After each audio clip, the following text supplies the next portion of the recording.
తిరుపతి జిల్లా సూలూరుపేటలో Congress party media సమావేశం నిర్వహించింది. కాంగ్రెస్ పార్టీ అంటే తనకు ప్రాణమని, అలాంటి పార్టీ ప్రతిష్టత కోసం, ప్రాధాన్యత కోసం తన సాయశక్తుల పనిచేస్తానని కాంగ్రెస్ పార్టీ నాయకుడు డి మధుసూదన్ రావు తెలిపారు. కాంగ్రెస్ పార్టీ అధినాయకత్వం ప్రతిపాదిస్తే ఎమ్మెల్యేగా గానీ ఎంపీగా గానీ పోటీ చేయడానికి సంసిద్ధంగా ఉన్నట్లు ఆయన తెలిపారు. పార్టీ సీటు ఇవ్వకపోతే పార్టీ పూర్వ వైభవం కోసం గట్టిగా పనిచేస్తానని ఈ సందర్భంగా ఆయన తెలియజేశారు.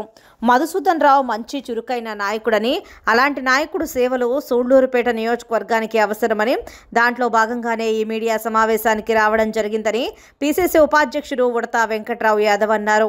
2009వ సంవత్సరంలోనే ఎమ్మెల్యే అభ్యర్థిగా మధుసూదన్ రావు పేరు వెలుగులోకి వచ్చి కొన్ని అనివార్య కారణాల వలన సీటు కోల్పోవడం జరిగిందని ఆయన తెలిపారు. కాంగ్రెస్ పార్టీ కోసం రాష్ట్ర వ్యాప్తంగా ఆకర్షితులయ్యే విధంగా వార్తలు రాసి అవేర్నెస్ వ్యక్తి నేను అదొకరు తెలిసిన విషయం. అందులో భాగంగా నన్ను గుర్తించి గతంలో 2014లో కాంగ్రెస్ పార్టీ నాకు సూళ్లూరుపేట అసెంబ్లీ కాన్స్టిట్యున్సీలో ఎమ్మెల్యేగా టికెట్ ఇవ్వడం జరిగింది. అందులోనూ నేను ఈ కాన్స్టిట్యున్సీ వాసిని, సూళ్లూరుపేట కాన్స్టిట్యున్సీ వాసిని. అప్పటి నుంచి నేను పార్టీ కోసం పనిచేస్తూ ఆ రోజు కష్టకాలంలో పార్టీ కోసం నేను 2014లో సమైక్యాంధ్ర ఉద్యమం పార్టీ ఓటమి చెందుతుందని తెలిస్తే కూడా కష్టపడి పనిచేసి నా వంతుగా నేను 5,000 ఓట్ల దాకా తెచ్చుకున్నటువంటి వ్యక్తిని నేను. కానీ అప్పటి నుంచి కూడా పార్టీ కోసం పనిచేస్తూ ఉమ్మడి జిల్లా కేంద్రమైనటువంటి నెల్లూరులో, తిరుపతిలో, వెంకటగిరి ఈ ప్రాంతాల్లోని జర్నలిస్ట్గా చేస్తూ కూడా పార్టీ బలోపేతానికి చేస్తుంది. అలాగే రాహుల్ గాంధీ జోడో యాత్రలో కూడా పార్టిసిపేట్ చేసి 15 రోజుల పాటు ఆ యాత్రలో కూడా పాల్గొన్నటువంటి.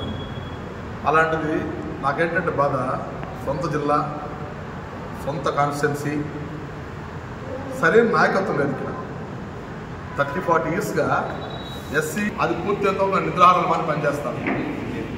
దాంట్లో కాంగ్రెస్ పార్టీ కార్యకర్తలకి ఏ అవసరం వచ్చినా అందుబాటులో ఉండి పనిచేసే వ్యక్తిత్వం ఉన్నారు.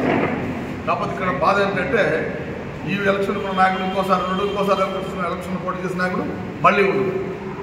ఇంకా అలా ఉంది. ఆ నాయకత్వ లోపం లేకుండా నియోజకవర్గంలో కార్యకర్తలకి 24 hours అందుబాటులో ఉండి కాంగ్రెస్ పార్టీని అభివృద్ధి చేసేదాని కోసం, కాంగ్రెస్ పార్టీ బలోపేతం చేసేదాని కోసం నా వంతు నేను 100% కృషి చేస్తాను. దీంట్లో వెనకడుగు వేసే ప్రసక్తే లేదు.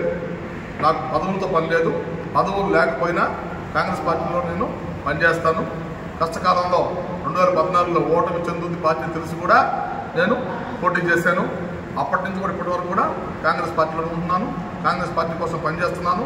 ఇంకా కూడాను నేను చివరి వరకు కూడా ఉంటే కాంగ్రెస్ పార్టీలోనే ఉంటాను తప్ప వేరే పార్టీలో పోను.